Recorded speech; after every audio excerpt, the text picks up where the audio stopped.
Hello, ഇന്ന് എല്ലാവർക്കും വളരെ ഇഷ്ടപ്പെട്ട ഒരു ഐറ്റമാണല്ലോ പൊട്ടറ്റോ മെഴുക്കുരുട്ടി. അപ്പോൾ അതിനായിട്ട് പൊട്ടറ്റോ എല്ലാം എന്താ ഇവിടെ ഇതുപോലെ അരിഞ്ഞെടുത്ത് വെച്ചിട്ടുണ്ട്. ഇനി തിളച്ച വെള്ളത്തിലേക്ക് പൊട്ടറ്റോ കുറച്ച് മഞ്ഞൾപ്പൊടിയും ഉപ്പും കൂടെ ചേർത്ത വെള്ളത്തിൽ ഒന്ന് തിളപ്പിച്ചൊന്ന് ഊറ്റിയെടുക്കണം. ഇതിനായിട്ടൊരു സ്പെഷ്യൽ മസാല ഉണ്ടാക്കി വെച്ചിട്ടുണ്ട്. വെളുത്തുള്ളിയും കുരുമുളകും കാശ്മീരി ചില്ലി പൗഡറും കുറച്ച് കറിവേപ്പിലയും കൂടെ ചേർത്ത് അരച്ച് വെച്ചിരിക്കുന്നതാണ്.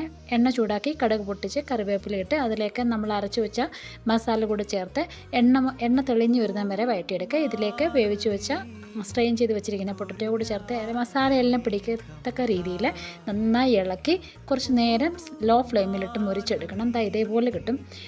ചോറിൻ്റെ കൂടെ നല്ല കോമ്പിനേഷനാണ്. എല്ലാവരും ട്രൈ ചെയ്ത് നോക്കുക. നല്ല വീഡിയോയുമായി കാണാം. Take care. ബൈ.